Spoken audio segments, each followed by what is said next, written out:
Welcome to the Throttle Up Leadership Podcast. Our theme for 2025 is the future of work. Meaning is the new money. In a world shaped by rapid innovation and constant change, the pursuit of purpose and impact has never been more important. I'm Dr. John Dentico, your host, bringing over 30 years of experience in leadership, strategic thinking, and purpose-driven innovation. Here, we tackle the pressing challenges of our time, from the rise of artificial intelligence to the growing need for meaning in the workplace. Together, we'll uncover how leaders can ethically integrate AI to enhance decision-making and keep humanity at the heart of their organizations. Remember, amidst all the technological advancements, in the end, it's always about the people. This podcast is your resource for actionable tools, thought-provoking discussions, and inspiring stories. It's time to go beyond leadership development and focus on leadership impact, creating workplaces where people thrive, innovation flourishes, and meaning truly becomes the new currency. Thank you for joining me on this journey. Now, let's throttle up and dive into today's episode. Hello again and welcome to the Throttle Up Leadership Podcast. It's me, Dr. John Dentico. With me this morning is Chris Carter. Chris Carter is a visionary tech entrepreneur, four-time best-selling author, and one of the world's leading experts in SAP and cloud innovation. As the founder and CEO of Approyo, Chris has spent over 25 years driving transformation in the IT industry, helping businesses across 55-plus sectors modernize through AI, cloud, and SAP solutions. Recognized by Industry Era as one of the top 10 SAP experts globally and hailed by Entrepreneur Magazine, Chris has built a reputation for turning complex digital challenges into simplified, scalable solutions. He's credited with launching the first SAP Cloud used by an SAP client in 2005 and continues to push boundaries as a co-founder of Impala Ventures, supporting the next wave of tech startups. Chris is a trusted voice in outlets like Forbes, Newsmax, Tech Target, and CRN, and is frequently sought out for his bold insights on AI, digital transformation, and leadership in a tech-fueled world. Whether he's helping clients scale with S/4HANA or building chatbot-powered productivity tools, Chris brings clarity, strategy, and spark to every conversation. In this podcast, Mirror Review named him one of America's top 10 industry influences and why leaders turn to him when the pressure's on and the future's uncertain. I am truly pleased and delighted to have Chris here with me this morning. Good morning, Chris. How are you? Good morning, Dr. John. I think I owe you this money. This is for that really nice comments you've made about me in those 3 minutes, so thank you so much. Very kind of you. You're most welcome, and please just call me John. I will send you what I just said about you. It's suitable for framing on your refrigerator.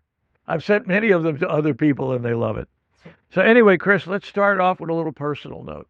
Tell me a little bit about yourself. Where did you grow up, and what were some of the influences in your early life? I grew up in Wisconsin, up against Lake Michigan.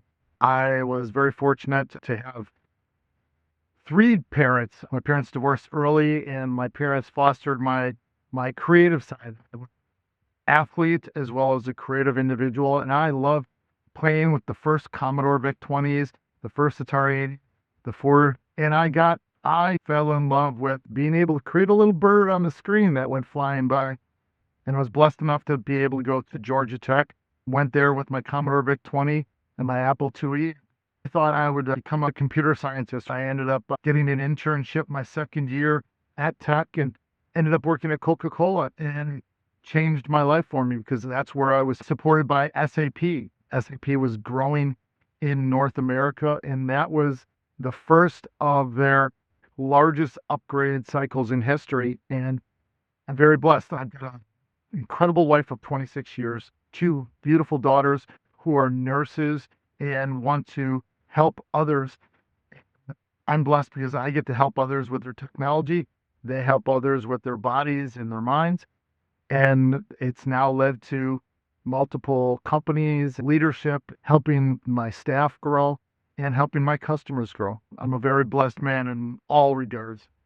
Well, I appreciate those comments greatly. The little blessings matter, and they all add up. When you're fortunate to have great people, great relatives around you, the sky's the limit. So, Chris, let me move on a little bit. I'd like to ask you this. You've been in the tech world for over 25 years and even created the first SAP Cloud used by an SAP client. What was the mindset or need that led you to that breakthrough moment?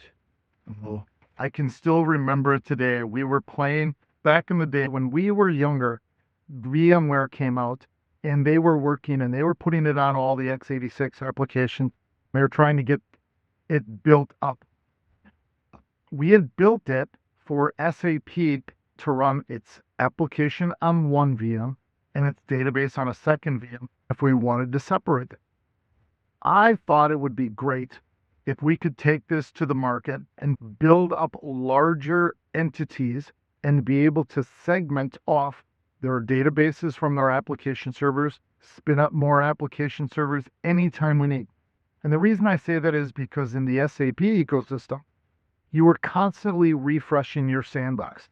So you're taking your production environment and making a copy to the sandbox so people could develop on it. It was ABAP code and Java and that. And I kept looking at that going, we constantly have to take this down. We constantly have to build a new server. Why can't we put this in a cloud and virtualized environment? So I started playing with it, and 2, 3 o'clock in the morning, I would be on my team with India. I'd be then during the daytime hours in the US and Brazil. And we all were brainstorming. And finally, we figured it out. And some of the things that were happening in VMware didn't even know how to fix at the time. And so we were offering suggestions and fixing things, and we made it happen. Go forward 2 months, I go to SAP's Virtualization Week in Palo Alto, California. And I kid you not, sir, I get there and go and I present because I had already signed up one of my customers to be my guinea pig. We had already put a sandbox together, and that sandbox had their data from their production environment that we had already ported over. And so it was really easy for it. I did my presentation, I talk about my new customer, and I talk about this. And all of a sudden, I'm noticing as I'm going through this conversation, in the back of the room, these individuals start lining up from the executive suites that I knew these individuals because I've been in SAP since 1989. And I'm just noticing. So I keep going through my present. Everybody thanks me, asks a couple questions. I sit down. And all of a sudden, I get a little hand on the shoulder. And it's an assistant of the vice president for Mr. McDermott. Bill McDermott was the CEO of SAP at the time. I said, hey, come upstairs. We want to talk to you about that. That was pretty impressive. Get upstairs. They close the door. They say, you can never talk about that again. Wait, what? What's going on? We haven't approved VMware as a partner yet. You cannot have systems running in a virtualized environment on a cloud yet. I'm like, what is going on? They're the sponsor of the event. I said, it doesn't matter. We haven't figured out contracts. We haven't done how are we going to have our licensing done from that? I said, okay, no problems. But let's talk about this from a technical standpoint. And then we went into some technical detail. Mr. McDermott was actually there that day. He walked in, hey, Chris, how's it going? He's a New Yorker, got a New York accent going on. No, call me Bill. I hear you've done something outside the box. We sat there and we talked for another 15 minutes.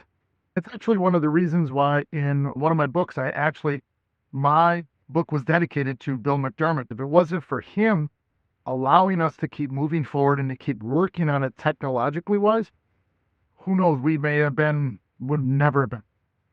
So now fast forward 3 more months, they finally signed their paperwork. We're at Sapphire, the largest trade show for SAP. And we start marketing and presenting. Everybody is floored. Nobody knows how this is done. We've got specific APIs we're using. That's really how it started. My team and I just nonstop for hours on end. It was wonderful. To be honest, I haven't had that much fun coding and building something since probably the last 3 years when I've been working on AI with my team. Multiple staff members that were with me at that point in time have gone off now. They're running some companies. I've got team members that are over at Boomi. I've got people at AWS. I've got a manager. And so we talk all the time, and we actually relived. It's funny, David and I were chit-chatting because he was at Bearing Point and they became a customer, a partner. You remember this guy, what we were doing over here? You were selling it to us. We were selling it to them. It was so much fun. I love those brainstorms, that thinking out of the box, creativity. That's really where I made my name in the SAP ecosystem, taking that chance, building. If you build it, they will come. That is a great story. Thank you, sir. It's a great story, and it strikes to the heart of my leadership theme this year, and that is meaning. Meaning is the new currency. And when you talk about that story, what I see in your eyes is the excitement, the uplifting experience that you had. People want to matter. They want their work to matter, and they want to make an impact. I would imagine you guys are working god-awful hours in trying to bring all this to fruition. Analogy, right? You see the top of the iceberg, but you don't see what's really going on underneath the water, which a lot of times is hours and hours of work. One of the things that I've maintained for this year is if you can create meaning in the work, you don't have to worry about burnout. No. People are not going to burn out because all of a sudden they go, you know what, I matter here. This means something to me. I'm working with a great group of folks, and I love getting up the next day and facing the challenges. Yeah, they're hard. Yeah, they make me crazy. We know that. But I'm going for it. I'm going to make it happen. I think that's a wonderful example of the things that I've tried to bring out in my podcast this year, how important that idea is. Let me make a leap here. Yes. Here we are. We're in a world now that is overwhelmed with the impact and the prospective impact of artificial intelligence. I have said this in the past on several podcasts, and I've had guests agree with me, that we are now at the dawn of a new entrepreneurial age. Instead of working for years in one organization, you're going to see creative hubs begin to spawn where 4 or 5 or 6 people get together and create a product or a service that is, from a financial perspective, good for them, but less costly for a company to keep it, if you know what I'm saying, to put it inside. Yes. And yet we're overwhelmed with the hype that AI is on fire. It's going to solve all these problems. People are going away. I tell people all the time, I feel like there's tire tracks on my face from being run over by the AI truck. Oh, yeah. And I say, slow down, relax. Let's take a common sense approach to things. I'd love to get your reflection on that. Where do you see AI today in what it does, and where might you see it in the future? I'd love to get your reflection on that. It's not even in the ballpark ready to take batting practice yet, as I tell everybody. We are changing so rapidly with so many tools, with so many different players, with so much different prompting capabilities and tool capabilities. We still don't even know who all the players are. It's funny, I get newsletters, I get your newsletter and others, and I'm reading through them like, heard of that? What did they do? Now I'm all of a sudden reading about was somebody that built a tool that you can put any type of language in it, and it will create a video or a graphic based upon whatever you say to it. Great, that sounds fun. But what do I need it for? Right? Oh, now what? Now you got it. Now what? Go ahead. Art. And then Go you ahead. look at, I used to love Canva. Okay, great, Canva, but there's so many other things now. Now I like Gamma. I do all my presentations in Gamma because I feed it all my information. And it comes up with the most beautiful presentations that I do. Or I post them on my website. Or I put information about my books. I put that in. And it creates these beautiful web landing pages. There's so many different things. But then after that, it's again, now what? Now what do I use the tool for? Well, now I'm digging into, and I've got my own small language model computer set in my office here, where I'm actually going deeper on the details rather than boiling the ocean. I want to get more granular. I want to really get to the instead of the large language models. The large language models are great if you're going to be out on Google or Microsoft, or you're going to be boiling the ocean. I'm not boiling an ocean. I don't want customers boiling oceans. I don't want my team boiling the ocean. Boil your own information and get those bubbles to rise to the top, and that's where the little pieces of information come forth for everybody. So that's what I'm doing. Yeah, we're not even in the batter's box taking batting practice because it changes so quick. ABAP code. Yeah, I agree. And we're now seeing the bombastic claims that we've been overwhelmed with over the course of the last few months. People are starting to walk back from that now. Altman's just walking back from, well, maybe we won't get there as soon as we think we are. And as I mentioned to you before, scaling up with more processors. Does that mean you can scale up in the thinking? This reminds me so much of watching the internet grow, as you well know. Yes. The difference between hardware and software. Yes. So now we have software, but we don't have the hardware that can run the software. Oh, wait a minute. Now we have the hardware and we don't have the software that complements the hardware. It was this horse race where two horses are going around the track. Hey, every time you turn around, a different one was leading. The hardware's ahead. Now the software's ahead. And I see the same thing sort of emerging here as well. The hardware's phenomenal. The processors are phenomenal. Is the AI training up to stuff? Dario Amodei, who's the CEO of Claude, has projected that the training in the next few years will top maybe 2027, $100 billion. That's what it's going to cost just to train. And you sit back and say, okay, who's got that? Anybody got to lose $100 billion laying around? I'd love to get your reflection on that as well. John, you are 100% correct. As you were making that comment, I remember the days from my dial-up AOL in my dorm rooms to some of the activities. My monitors or my modems weren't as strong, and I had to get a stronger hardware. Then all of a sudden it became where it was Cat5s. Then it was the changing of the software. And the two horses are nowhere near each other. The hardware is so far out in front. I think he was at one of the events in Asia when he made those comments. I look at that information and I think, where are we going to change our spending habits to make that a priority? And I look at even my team. Their prompting constantly has to evolve.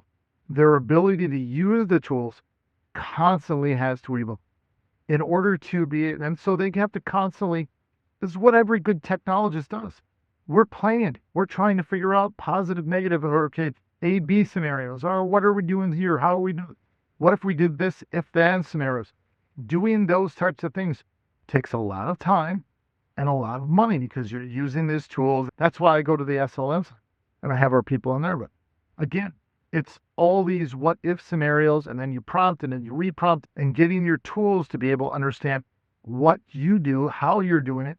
And that's one of the nice things about it is it's constantly learning about you and how you code or how you do the development activities. We're not even started the game yet because we've got so many of these what if scenarios. How do we do? What do we do? And trying to find those dollars and cents. Thank God we've got so many people that are starting these companies because they're starting and they're building that foundation for us. And then we can come in as individuals and start layering. Now we're going to start building the sides of the house or the building. Then we're going to start putting on a roof. But we still have to get to the concrete base, the structure in place first before we start moving forward. I think software definitely has to catch up with that. Prompting has to catch up with that. All of the things that we do as humans. Because at the end of the day, I also make this point, John, AI still needs us. Sure, it'll learn, and it'll learn different components, but we need to still put eyes on the end products. I was in the middle of a prompting session with someone, and the system started going down a different path. I said, well, guys, it's hallucinating. Oh, no, it'll be fine. Guys, it's hallucinating. It's a pretty easy fact. If you're not putting your eyes, you would see that hallucination. And then it came back to me, okay, you're right. And so we as humans, we're still the end all be all for anything artificial intelligence. If we're going to use it, no matter if it's coding development, we still make employees run all their code through a code generator and validate it, but they have to look at it at the end of the day. And that code then goes into environments. If they don't do that properly, you're going to see failures in there. We don't want that at all. Yeah. You know what it's reminiscent of? The tug of war between the coders and the end users in software development, where what you had with the coders defining the user experience, whereas and the wars. I worked for several companies in the software many years ago. The wars between the coders who were saying, we're going to write the code to do this. And the end users would say, we don't need that. Why don't you? The customer don't care about that. We care about this. And the wars that went on between those who could actually code it and make it happen, what people wanted to run the program or app to bring meaningful efficiency or effectiveness to the organization. In many ways, I see it happening the same way. You have the prompters and the people looking at outputs based on what the prompt is for the inputs.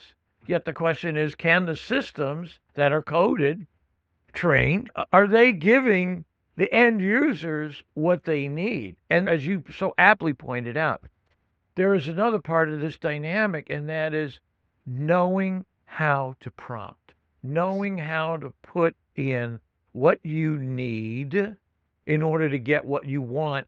I have a small subscription to something called Prompt Genie, and I'm experimenting with Prompt Genie. Yes. And now ChatGPT has Prompt Optimizer, is what it's called. Okay. That's it, a prompt optimizer. Do we need help? And so far, my prompts seem to be working okay. I'm getting what I need.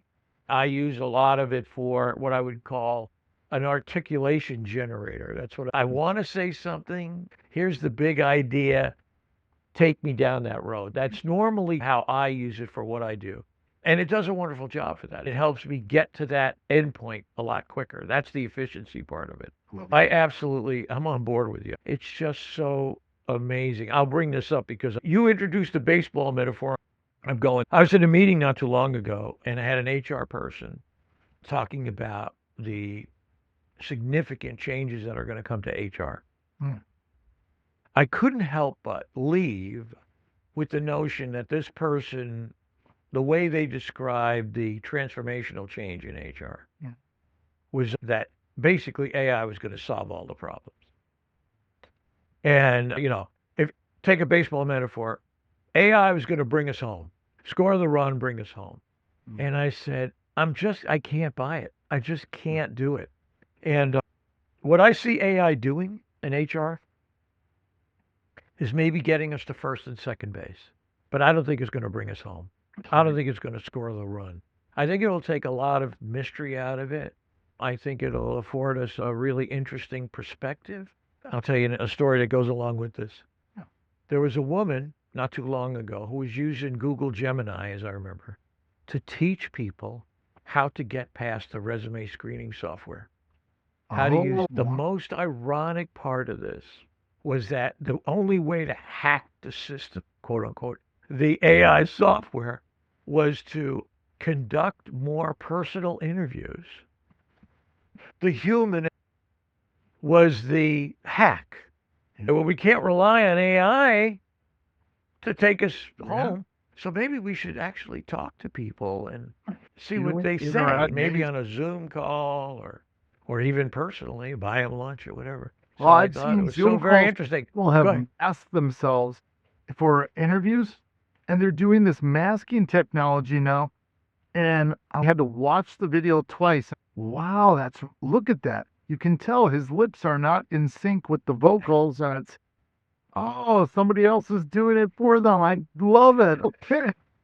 Yeah, it's just amazing. Or facial filters, where people are putting facial filters on So you go from looking like you're 50 to looking like you're 32. You know, that kind of a thing. Except the day you walk in the door and they go, are you the person? You know, that kind of a thing. So it's really kind of wild. Let me move on if I can. Approyo, I think I'm saying that right. Approyo has been recognized by everyone from CRN to Entrepreneur Magazine. What's the cultural secret behind building a high-performing, high-tech company that keeps evolving? I believe as part of our mission, it's ingrained in myself and our executive team is listen to our staff, listen to our partners and our customers, and no matter what we're doing, always reach our hands back down to bring the next level of consultants and staff members up to the next level and help guide them as well. We've got staff members been on this team since day one that haven't left. And I think it's a testament to the fact that I've pushed forward onto the executive. Always help those in the organization. You are a vessel, but you have to lift people up and help them. You have to help our customers. And I tell our staff on our customer support teams or any of our project teams, listen to what the customer's saying. They're angry or they're scared for a reason. Let's figure it out together and communicate. God gave you one mouth, 2 ears, and 2 eyes. 4 things don't speak back at anybody. Listen and observe. Take that information in. Acknowledge you hear them. That's all they want. They want to be acknowledged. I say that to the executives I talk to every week. I hear you. Let me see what I can do. I will personally try to find some information out for you. If you can do those things for each group of setting that you're in, whether it's staff members, your customers, your partners, individuals out in the world that I talk to and speak to on a weekly basis, you're going to get acknowledgement and you're going to get further ahead than you would otherwise. Yeah, I agree. Let them vent. Oh, God, sometimes they just want to vent. They have to get that energy off their chest. They just have to say, you know what? I'm so pissed off right now. I can't see straight. This is what's going on. And he said, let me have it. Bring it all. Get it all on the table. Right. Let them get it all on the table. And then you'll see them take a deep breath afterwards and say, okay, I agree. You know, it's been screwed up and there's some mistakes that have been made. I appreciate you bringing that forward. Okay, so let's take a breath and stop and say, now what? Where do we go from here? And I want you to help me define that. What do we need to do? Sometimes people just want to get it off their chest. I want to go back to AI for a second because I'm so involved in this in so many ways. I want to talk about addition versus multiplication and scaling. Okay, that's the subject. Here's the thought, and I want to get your reflection on this. Take a group of 20 people. We'll just use this as an example. We take a group of 20 people, and out of that 25 are what I call AI augmented. They're good with AI. They're good prompters. They use the system smartly. They're doing some very interesting prototyping or looking into the future. So you have, of those 20 people, 5 that are AI augmented. They're adding to the capability as opposed to all 20 being AI augmented. This notion of going from addition to amplification or multiplication so that it is, if you will, system-wide. I'd love to get your perspective on that and the world you've come from. Go ahead. I think having 5 out of the 15 or 7, I like the fact that they are utilizing the tool and bringing new ideas. Those 15 people only have one idea each. They're bringing, where those 5 individuals of the remaining, they're bringing multiple ideas because they're utilizing a tool that has different entry points of data. And as they're bringing that data, because not everybody can think of everything. Not everybody's Elon Musk in creating 8 companies. Hell, I only have 4. So I know I'm not that good. But at the end of the day, if you can use a tool and you can use it wisely to gather details based upon hundreds, thousands, millions of people's activities, and it can give you other things. I never thought of that. That's a great idea. Let me now dive deeper into that idea because I like that idea. Or I've got these 4 ideas. I've asked my prompt, give me 5 concepts wrapped around the development of blah, blah, blah. Okay, well, I didn't think of that one. I didn't think of that one. I was thinking this and this. Now all of a sudden I've got 9 different concepts. You can start to play with those, and you can start to, you can start to develop them a little bit deeper. And then you can develop a little deeper on ones that you really like. Or maybe the tool gives you more information. It gives you an advantage, but it also gives you deeper knowledge to be able to support it yourself with. Yeah. I like But that. But one of the things I wanted to bring out was, wouldn't it benefit the organization more to have, let's say, all 20 All who are 20? AI augmented? I worry that if everybody and anybody was adapted by AI, that too much of it would overlap. If they're using the same tool, all using Perplexity or Claude, they put in the same components, all of a sudden they're all getting the same file, or they're getting very similar same file. I like seeing differentiation. I like to see, hey, I got these 5 from this and this 5 from this and this. Okay, now let's bring them together as a 20-person group and start digging into which ones do we want to dig into, and still have that human component to it, that human touch that really matters. And then go on and really get deep, because the tool will allow you to really get granular. If you're using an SLM or an LLM, get granular on the ones that you all choose as a group. It might not be all 5 that you got from Claude. It might not be the 5 from DeepSeek. It might be 3 from the person that came up with, use the intelligence of the individuals that you have as well as the tools at your disposal. That's a very good point. That if you're all using the same tool, it can be problematic because you're getting the same output. But there's sort of a wisdom in there too, and that is, if you've got a group and they're using different tools, different perspectives, they're bringing different ideas to the table using as an AI augmented worker, I think that could be beneficial because it really opens the horizon, especially when you're doing something like strategic thinking and looking ahead and trying to figure out what the hindrances are for the organization to move to the next level. So it's very interesting to me. I wanted to ask you this question, and then I'll ask you the last question after this. Okay. You've been involved in this up to your elbows more than anything, because this is a main thing for me that I've worked on for the last 30 years. Do you see the concept of leadership changing in the world we live in this AI worker augmented world we live in now? How would you characterize that? Do I see leadership changing? Yes. First of all, leadership is always evolving. Leadership is always an evolution. There's the core basics of leadership, and then there's activities that happen based upon tools, upon people, how you have a leadership pattern, what type of company you're in. Everything changes. Look at the way leadership was done back in the day, from Jack Welch at GE to Steve Jobs at Apple to now Satya Nadella. You've got leadership has changed and ebbed and flowed continuously. AI will continue to modify and change leadership techniques, leadership growth strategy, all these different components wrapped around. So yes, I see AI tweaking and modifying just like it has over the continuous hundreds of years that we've been in existence since 1776. You look at George Washington and his methodologies. You look at Abraham Lincoln and his. You look at Jack Welch, Steve Jobs, and who we are today, even myself. I take leadership from multiple people's ideas.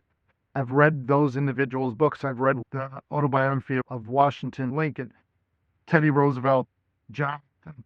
Each one of those has a little bit inside my head, and it all comes out. Now, AI gives you some of that as a tool, the leverage.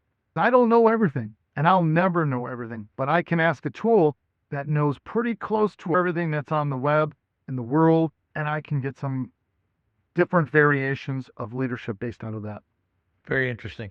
I think it's changing. My perspective is, and this is a model of leadership I started developing over 30 years ago, and my model is based on one premise, and that is contribution.